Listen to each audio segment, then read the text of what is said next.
आप सभी का पुनः स्वागत है हमारे YouTube channel time to study में। और आज हम व्याकरण का बहुत ही महत्वपूर्ण भाग देखने जा रहे हैं और वह है क्रिया। ठीक है, इसके पहले हमने जो व्याकरण के अंतर्गत देखे थे संज्ञा, सर्वनाम, विशेषण, इसकी बहुत ही अच्छी वीडियो बनी है। यदि आपने नहीं देखी है तो उसको जरूर देख लीजिए, आपके पूरे कंफ्यूजन जो है वह दूर हो जाएंगे। तो आज हम चर्चा करने वाले हैं क्रिया के ऊपर। मेरे प्यारे विद्यार्थियों, मनुष्य जब से जन्म लेता है और मृत्यु को प्राप्त होता है वह निरंतर कुछ न कुछ कार्य करता ही रहता है। जैसे कहा गया है कि सकल पदार्थ है जग माही, कर्महीन फल पावत नाही। कि संसार में सभी फल है, लेकिन उन फलों को प्राप्त करने के लिए मनुष्य को निरंतर कर्मशील रहना चाहिए। कर्मशील रहना चाहिए। तो कर्मशील का मतलब है कुछ न कुछ करते रहना चाहिए। तो वही कर्म, वही कार्य करने का भाव कहलाता है क्रिया। ठीक है, तो क्रिया का अर्थ क्या हो गया कि जब कुछ कार्य करने का भाव प्रकट होता है उसे हम क्रिया कहते हैं, या ऐसा शब्द जो कुछ कार्य करने का या होने का भाव प्रकट करता है उसे हम क्रिया कहते हैं। तो क्रिया का जो होता है, क्रिया जो शब्द है वह मूल धातु में के बाद प्रत्यय लगाने से भी बनता है। जैसे राजू गीत गाता है, गाता ये क्रिया है, लेकिन गाना ये मूल धातु है, उसमें ना आदि जो तत्व है वह लगाया जाता है तो वह क्रिया का मूल धातु बन जाता है। उसी प्रकार क्रिया में लिंग वचन कारक के परिवर्तित होने से परिवर्तन आ जाता है। जैसे राजू गीत गाता है, गीत गाता है, ध्यान दीजिए। अब रानी गीत गाती है, ठीक है, गाता है लड़के के लिए और गाती है लड़की के लिए। उसी प्रकार वचन परिवर्तित हो जाते हैं तो भी क्रिया का जो स्वभाव है, जो रूप है वह बदल जाता है। लड़का पुस्तक पढ़ता है, लड़के पुस्तक पढ़ते हैं, पढ़ता है एक वचन के लिए और पढ़ते हैं यह बहुवचन के लिए। इस प्रकार क्रिया में लिंग वचन कारक के परिवर्तित होने से क्रिया में परिवर्तन आता है। समझ गया बच्चों? अब आइए हम क्रिया का जो मुख्य प्रकार है, सकर्मक, अकर्मक, संयुक्त, प्रेरणार्थक और सहायक, इन सब की क्रमशः अब चर्चा करते हैं। सबसे पहले हम चर्चा करते हैं सकर्मक की। तो मेरे प्यारे विद्यार्थियों, सबसे पहले हम देखने जा रहे हैं सकर्मक क्रिया। सकर्मक क्रिया अर्थात ऐसी क्रिया जिसका फल कर्ता पर न पड़ते हुए कर्म पर पड़ता है।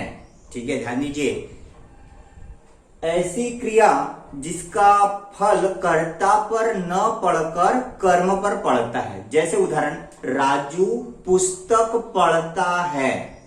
ठीक है, राजू पुस्तक पढ़ता है, इसमें कर्ता हो गया राजू, ठीक है, पुस्तक हो गया कर्म, पढ़ता है ये हो गया क्रिया। तो पढ़ता है, क्या पढ़ता है? पुस्तक पढ़ता है, इसमें कर्ता को उतना महत्व दिया गया नहीं है। राजू पुस्तक पढ़ता है, इसमें पूरा जो क्रिया का फल है यह कर्ता पर न पड़ते हुए कर्म पर अर्थात पुस्तक पर पड़ रहा है, इसलिए यह सकर्मक क्रिया होगी। सबसे अच्छा जो नुस्खा है, सबसे अच्छा फार्मूला है कि अगर क्रिया को क्या प्रश्न पूछा जाए और उत्तर अगर आता है, क्या प्रश्न पूछने पर, क्या प्रश्न पूछने पर अगर उत्तर आता है तो वह सकर्मक क्रिया कहलाएगी। कौन सा प्रश्न पूछोगे? क्या क्या प्रश्न पूछने पर अगर उत्तर प्राप्त होता है तो वह सकर्मक क्रिया कहलाएगी। ठीक है, अब जैसे हमने इसके पहले उदाहरण लिया, राजू पुस्तक पढ़ता है, क्या पढ़ता है, तो उत्तर मिल गया पुस्तक। तो यह कौन सा प्रकार हो जाएगा, सकर्मक। अब ध्यान दीजिए, अकर्मक क्रिया किसे कहते हैं। अकर्मक क्रिया की क्या परिभाषा है, जहां पर क्रिया का फल कर्ता पर पड़ता है, जहां पर क्रिया का फल कर्ता पर पड़ता है तो उसे हम अकर्मक क्रिया कहते हैं। उदाहरण के लिए राजू पढ़ता है, ठीक है, राजू पढ़ता है, पढ़ता है यह क्रिया है और कौन पढ़ता है, तो राजू पढ़ता है। इसमें कौन प्रश्न पूछने पर, कौन प्रश्न पूछने पर उत्तर प्राप्त हो जाता है। इसमें अकर्मक में कौन प्रश्न पूछने पर हमें उत्तर प्राप्त हो जाता है और सकर्मक में क्या प्रश्न पूछने पर हमें उत्तर प्राप्त हो जाता है। तो यह एकदम आसान ट्रिक है। इसके अनुसार आप लोग जो क्वेश्चन पेपर में पूछे जाने वाले जो प्रश्न रहते हैं, पहचानो कि सकर्मक क्रिया है कि अकर्मक क्रिया है, तो उसको आप आसानी से हल कर सकते हैं। तो मेरे प्यारे विद्यार्थियों, अकर्मक क्रिया को जानने के लिए कौन यह प्रश्न पूछा जाता है तो उत्तर हमें प्राप्त हो जाता है। तो सीधा सीधा हमें समझ में आ गया कि क्रिया का फल अगर कर्ता पर पड़ता है तो अकर्मक क्रिया, क्रिया का फल कर्ता पर न पड़ते हुए कर्म पर पड़ता है तो सकर्मक क्रिया कहलाती है।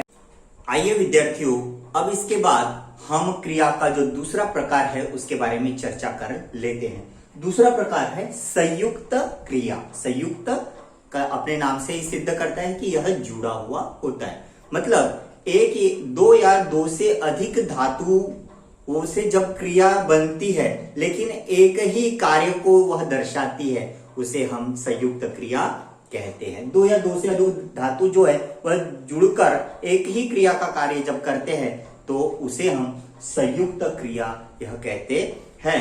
मतलब दो क्रिया या दो से अधिक धातुओं से मिलकर बनाया गया अर्थपूर्ण जो क्रिया है उसे हम संयुक्त क्रिया कह सकते हैं।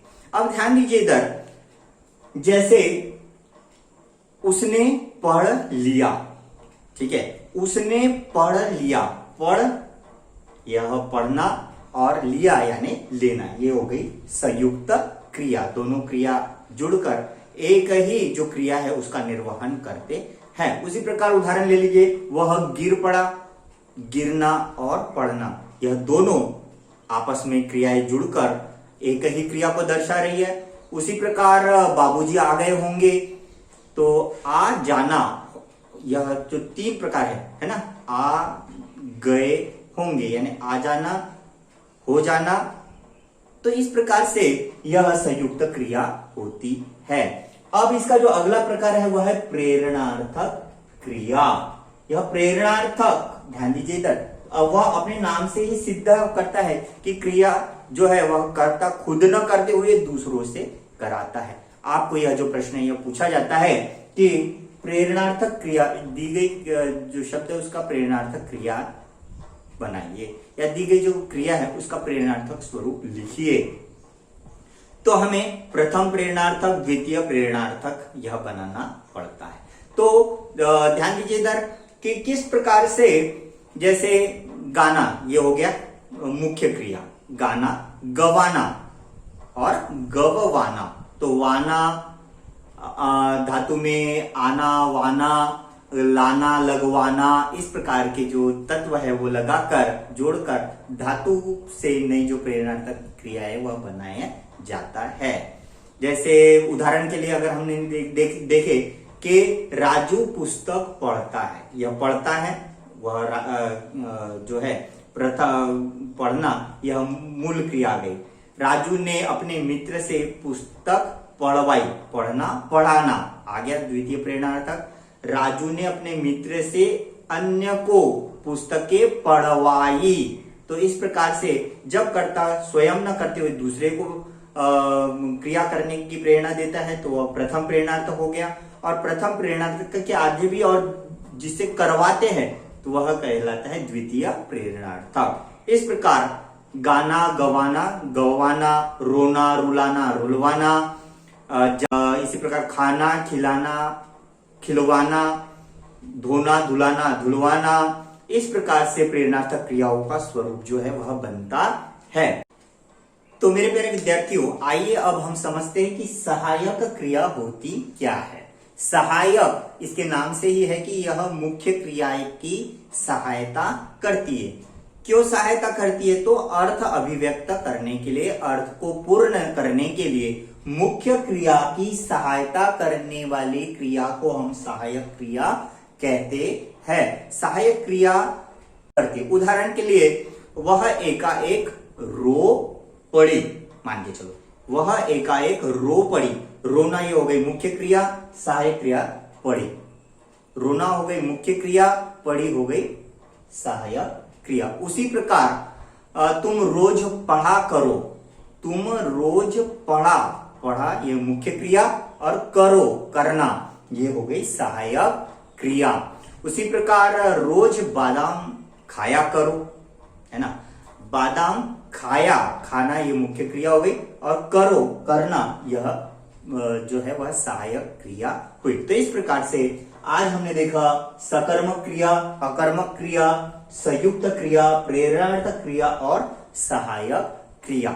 मेरे प्यारे विद्यार्थियों, यह जो वीडियो है अब हम यही समाप्त करते हैं। अगली वीडियो में हम लेकर आएंगे आपके लिए अविकारी शब्द अव्यय, जो कि बहुत ही इंपॉर्टेंट है, वह लेकर आने वाले हैं। तो अगर अभी तक आपने हमारे चैनल को सब्सक्राइब नहीं किया तो सब्सक्राइब जरूर कर लीजिए, और अपने जितने भी दोस्त लोग हैं, मित्र लोग हैं, इनको ग्रामर के लिए, हिंदी व्याकरण के लिए इस चैनल को सब्सक्राइब करने के लिए जरूर बोलिएगा, ताकि जो हमारी जो मेहनत है यह सफल हो। ठीक है मेरे प्यारे विद्यार्थियों, बने रहिए हमारे YouTube channel time to study में। धन्यवाद।